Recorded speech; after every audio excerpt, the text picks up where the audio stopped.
Words at War.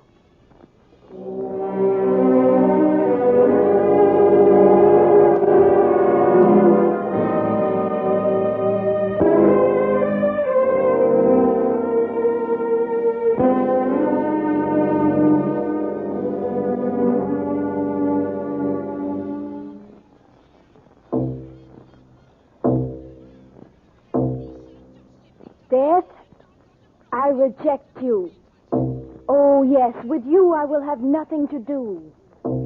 Until you come to me, until I welcome you over the slain bodies of the invaders, of my enemies. Death, do you hear me? And I reject you.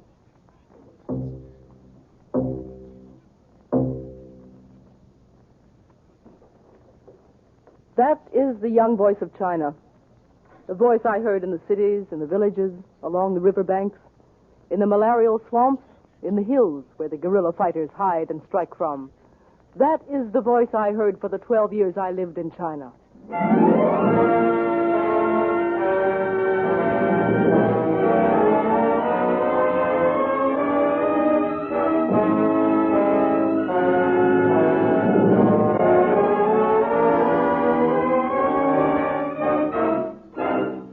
Words at War.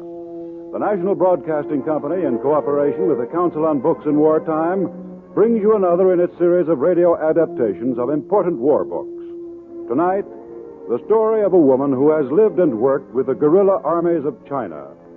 The Battle Hymn of China by Agnes Smedley.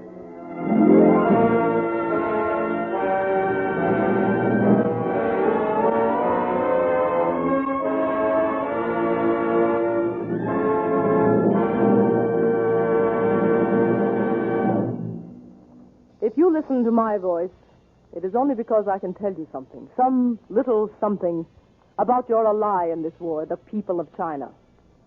First, in a hospital. Not the spick and span and sanitary hospital you know. No, more like a hovel. The straw pallets on the floor are crammed close together. There are more than enough wounded to fill them. The people in this village behind the battle lines and the streets outside are noisy. Carts pushing their way through the jammed streets. Some of the carts bringing in more wounded. And the constant tramp of other soldiers going up to meet the enemy. In this place called a hospital, I saw one wounded soldier crouching beside the straw pallet of another wounded man. I went up to them. I spoke to the crouching soldier. This is your friend, soldier? Yes. You should be on your own cot. You're wounded. They'll put someone else in your place. He is worse off than I am. He carried me. What is his name? He will tell you. But he doesn't open his eyes. He's looking at you now. Yes. His eyes are very brown. His name is Wu. Where does Wu come from? Far away from here. In a small, worm-eaten village. He was a farmer. We attacked a Japanese garrison this morning. Yes, I know. We killed them and killed them and killed them until they brought up more troops. Then we retreated. We didn't know. I didn't know we were wounded. Well, you must have known. Must have. We didn't. We just found out we couldn't walk. The spikes of bamboo the Japanese had driven into the earth about their defenses pierced our feet. Your naked, shoeless feet. We could not walk on our bleeding feet. But Wu thought he could walk better than I. He carried me. The blood he had so little of seeping out of him.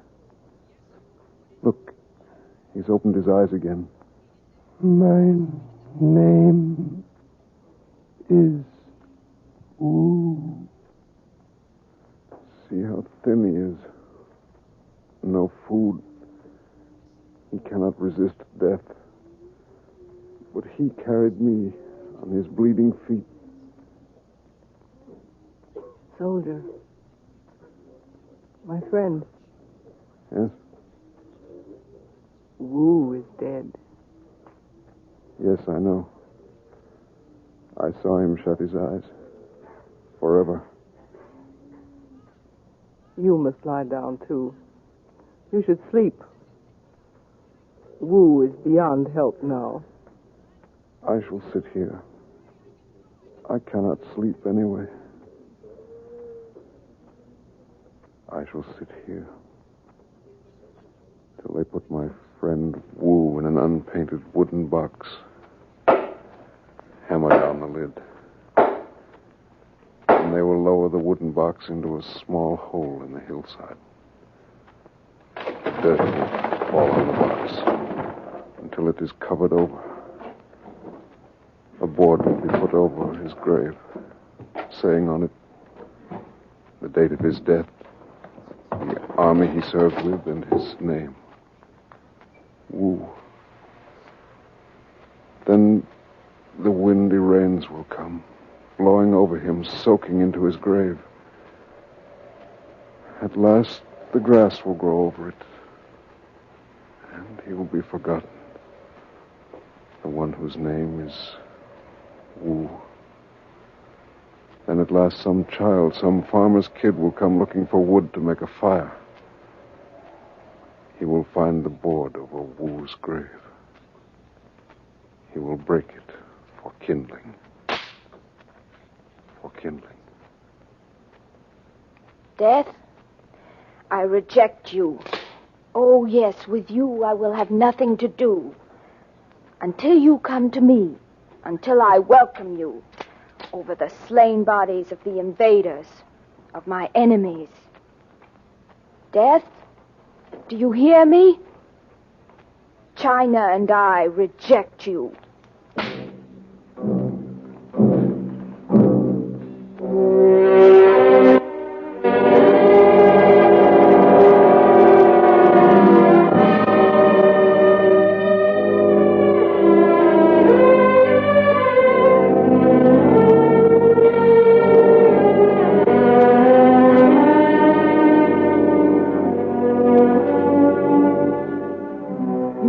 Don't you how it came about after 12 years that my life became to me like something you pack in a bundle and carry with you, but you're not surprised if you lose it? No, not in China. Beset with invaders, ruthless, tenacious. I think you understand. In the fall of 1939, I was given permission to go into the region north of the Yangtze River, into guerrilla country, along with a company of military teachers, and the first medical unit to aid the guerrillas, a few nurses and a doctor. We would have to cross through enemy-held territory, about 100 of us. I had my little life in a bundle packed and ready. Silence! Silence! Commander Fung Da-Fi will speak to us. My comrades, the area we are going to cross is a battle zone. Before night, we will be where there is almost continual fighting. We will travel only at night, hide during the day. On the march, there is to be no talking, no smoking or lighted matches, no flashlights. This happens to be the time of the month best for our travel because the moon does not rise till 1 or 2. It'll be dark, therefore. You must follow the person ahead of you. If he steps up, you step up. Down, you step down. Some of the way will be treacherous. A few minutes now for final preparations. Then we start. Even our shoes must be of cloth, so we will make no noise on the march, nor wake people sleeping in the villages we will pass through. And I have a special bodyguard, Tsai Lu, a young, tough guerrilla fighter. Soba! Soba! That means forward. It's time, Miss Medley. We're about to march. I'm ready, Tsai. Don't be frightened. I will guard you. Oh, I'm just a little nervous. Soba! Soba! We are underway.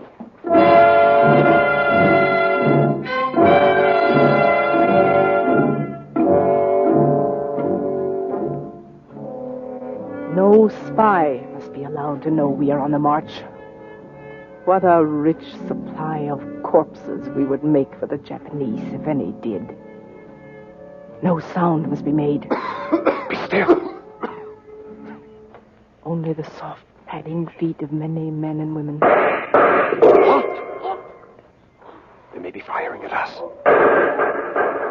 And as we wait to see if the firing is at us, I see in the darkness the resting shapes of the others. And I think this is their land, and they, the rightful owners, must steal through it like thieves. But it is still theirs. Still theirs. Sopa! Sopa! We start again, Miss Smedley. We're coming to a village.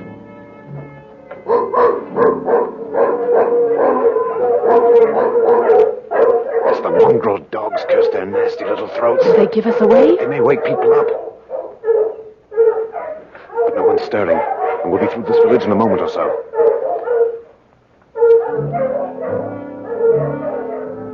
No spy must know of our passage.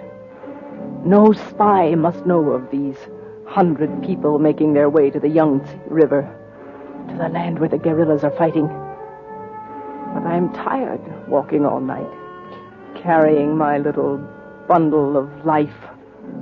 Who may not snatch it from me in the darkness? Rest! The daylight is about to break. We can rest now, Miss Smedley.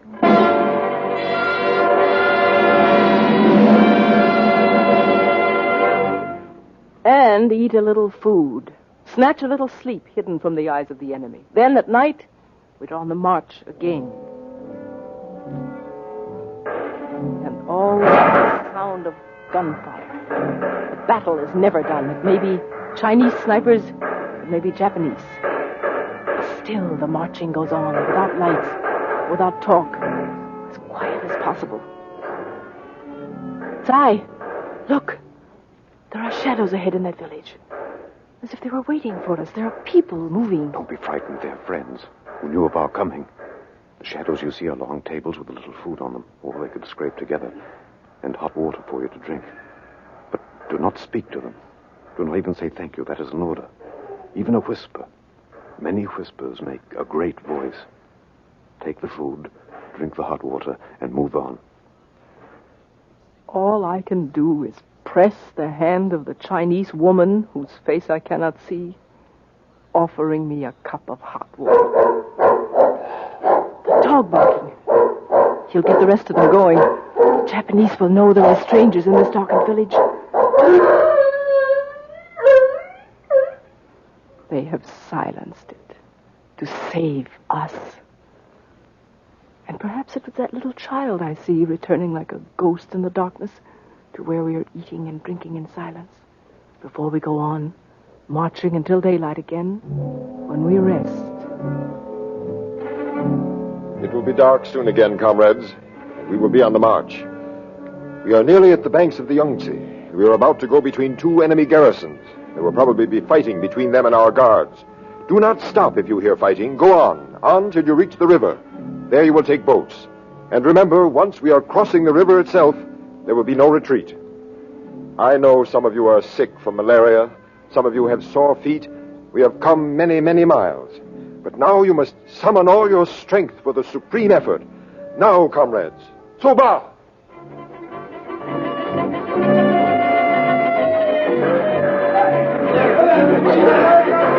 We're getting there. We can see the moon. The Traeger moon is coming up. And in its light, we can see the broad expanse of the Yangtze. We can see the boat waiting for us. We are almost there. Almost.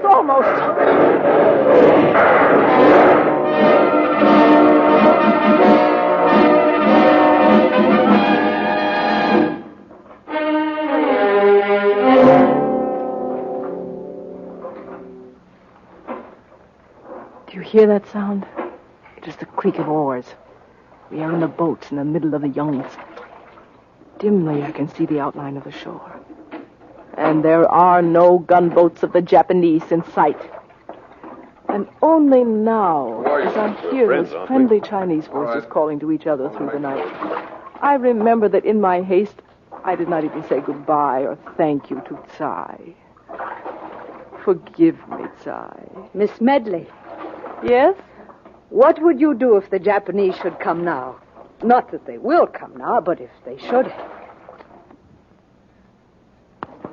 I have a pistol And if I couldn't use that, there is the young sea to drown in. Yeah, because you know the Japanese take no prisoners. Oh, look, Miss Smedley. The shore is coming into view. Yes. And then the prow of our boat touches the shore, grinds on the beach. We are safe. And there are people waiting to welcome us to the land of the gorillas. We are safe at last.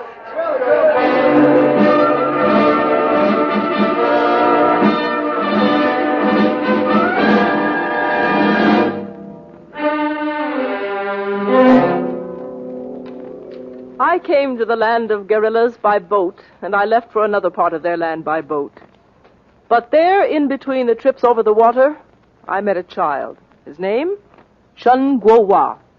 Listen, I shall summon him up out of my memory. Guo-Wa! Guo-Wa! Yes, Miss Medley. Yes. You wanted something. Something I can get you. A bowl of hot water, a pencil. Take your time, Guo-Wa. Get your breath. I'm all right. I'm your orderly, aren't I? I'm supposed to look after you, aren't I? That's why I come when you call. Yes, Guo-Wa. But Guo-Wa is not here with me. He's still in China with the gorillas. I hope he is still alive. A thin little boy. I remember when I first saw him, his small, melancholy face looking up into mine, and I'm not tall. The other soldiers call me one of the Shiokui. Well, that means little devil, doesn't it? Oh, but they do not really mean it that way. It is just a name for us. How old are you, Guo-Wa? I am 10. Oh, I am 11. Maybe I am even 9. No, I can't be 9. I am much older than that. I am 11. Don't you know? Oh, no one ever had the time to tell me. My father died a long time ago, and my mother could not count. Nobody else seemed to care. No, Miss Medley, I don't know exactly how old I am. Do you mind very much? Mind? No, I don't mind. He stands there waiting to be sure that I don't really mind. Waiting, looking up at me. Outside in the camp, the cold wind is blowing. I suppose I shivered. Not from the cold of the wind, but of the world. Guo-Wa? Guo-Wa? Yes, Miss Medley. You won't be offended, will you, if I say that you have lice? Oh, yes, of course I have. I have watched lice all my life. If you have few, you must scratch. But if you have many, you don't itch anymore. You have a headache. Do you have headaches, Guo-Wa? Oh, yes, many times. But I get over them. I watch everything that happens, Miss Medley. Even lice? Even lice? Maybe I should learn more about them, even. Look, if I get hot water, will you, Guo-Wa, will you let me give you a bath? Will you? I will heat the water myself, and I will bathe myself. Is that permitted? Oh, yes, of course. Only let's do it now. Now. At once, as you wish. At once. So at last I sat watching the fire tongs get red hot on the charcoal fire, while in a corner of my hut, Guo-Wa bathed himself in a wooden tub. Look, Miss Medley, how clean I am getting myself. Look! I see. How did you come to be here with the gorillas? Oh, I wanted to be. I was a beggar boy, but I didn't wail and moan or beat my head in the dust, so I didn't make much. But why are you here? You haven't told me. Because I am a poor man, and this is a poor man's army. When I heard of this army, I wanted to join it at once, even if I was little. That was only because I didn't eat enough. And I heard that in this army, everyone learned to read and write. Then I was sure. So, what did you do? I asked a policeman where the gorillas were. He shook me and told me to go home. But I had no home. So I asked and asked, and then there was an old man. He told me that if I walked straight north, I'd find the army. And I did. I walked and walked and walked. You're glad that you did? Glad. I wouldn't know anything if I hadn't come here. Although I still have a lot to learn. A lot to learn. I sit and watch the iron tongs get hot, the metal turning from red slowly to almost white in the heat of the coals. And I think of this boy who trudged toward this army, toward learning, toward freedom. At last I take the tongs out of the fire. I pick up his little uniform and draw the hot iron tongs down the wet seams. You are killing the lice. Yes. It's clean now. Ready for you to put on. Now I know how to kill lice, really. Miss Medley. Yes, Guowa. I thank you. You are both father and mother to me. I thank you. And I sat there staring at his little face and the little thin body now buttoned up in the deloused uniform. A long time, it seemed, before I asked him, Guowa, how would you like me to adopt you? Adopt? Yes. Yes, then you would go somewhere and really learn about the world.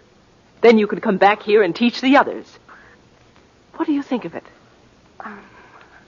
I will have to think about it, Miss Medley. Thank you for the bath and the way of killing lice. He was gone. And he cared for my wishes all the time I was there in that guerrilla camp. Nothing more was said of the adoption until the day I was to leave. Came in to see me very shy. Miss Medley? Guowa? Oh, come in. Please do. Miss Medley, you said you wished to adopt me. I did. I meant it. I have thought much about it. I have talked to the other... Little devils? Yes. Well, what did you decide? We all think that all men must remain at the front. You can adopt me after the final victory. But, Guowa... After the final victory, Miss Medley. Thank you. I last saw him as I sat in the boat that was taking me to another guerrilla camp. He was washing his clothes in the water of the lake with some other boys. He waved to me and called out, Goodbye, Miss Medley. Goodbye. Goodbye, Guowa. Goodbye. And as we pulled away from the shore, he didn't wave anymore. He stood perfectly still, watching the boat that was taking me away.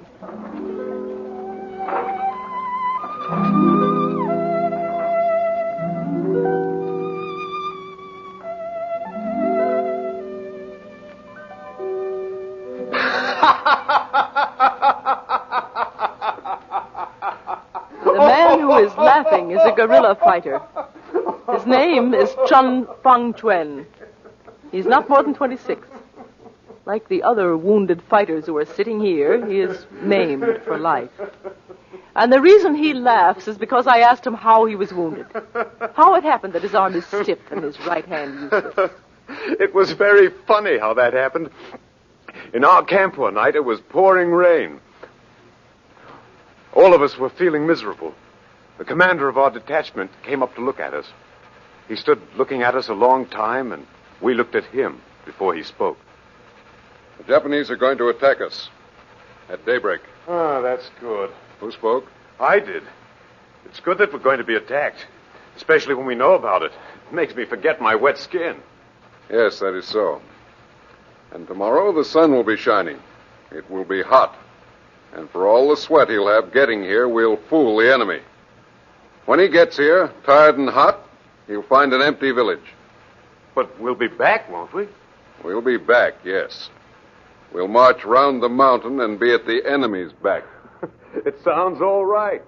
All right.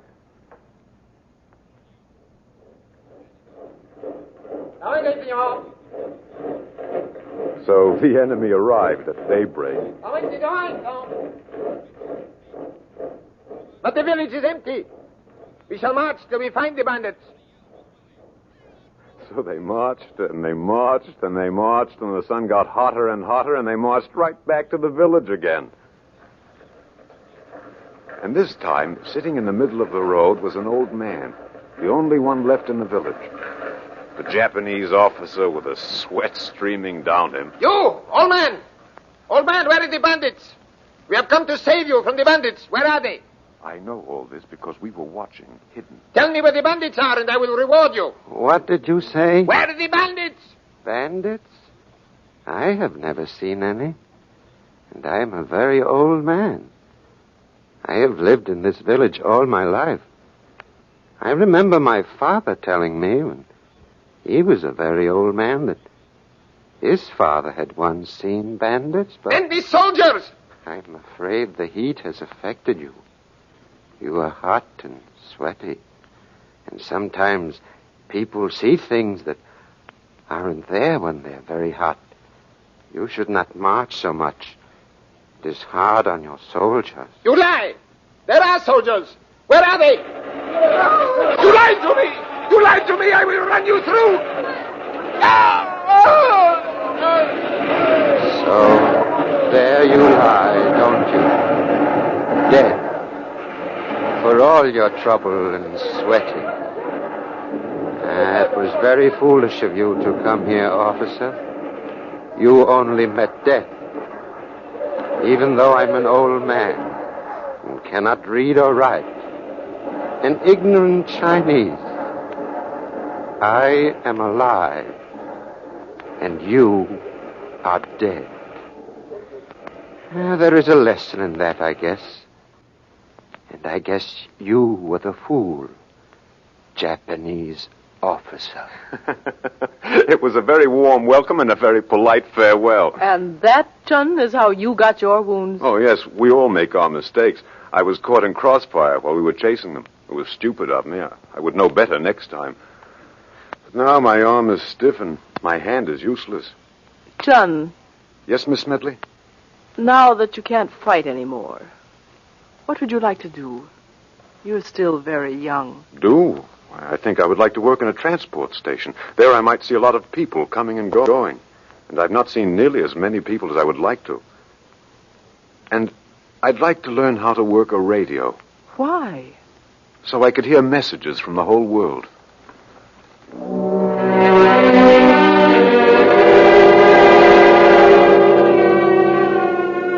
Messages from the whole world. Perhaps now Chun hears them. Wu can't, but perhaps his friend can. And Tsai, to whom I forgot to say goodbye. All the people of China. Messages from the other fighting peoples of the world that say simply, you have fought our battle for us, even when we did not know it was ours. But we know now. And you, people of China, shall not be enslaved. And we say this to you because we have heard the voice of young China.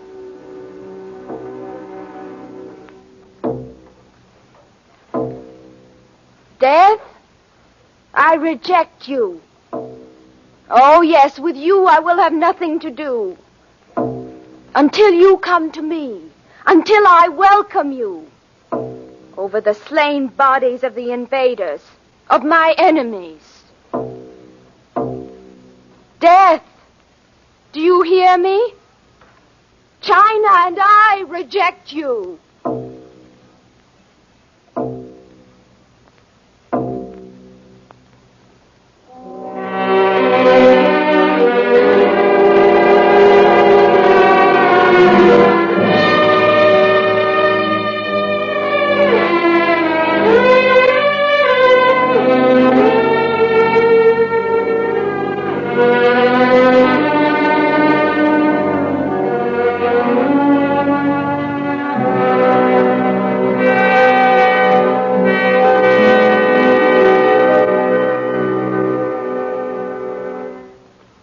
As the 16th program of Words at War, we have brought you a radio interpretation of passages from the Battle Hymn of China by Agnes Smedley, a reporter's record of 12 years in China. The Battle Hymn of China was adapted by Kenneth White of the NBC script staff. The role of Agnes Smedley was played by Hester Sondergaard. Starting next week, Words at War will be heard on Tuesday evenings at this time instead of on Thursdays. Next Tuesday, we will present 83 Days by Mark Murphy, the amazing story of the survival of Seaman Itzy. Words at War is brought to you in cooperation with the Council on Books in Wartime by the National Broadcasting Company and the independent radio stations associated with the NBC network. This program came to you from New York. This is the National Broadcasting Company.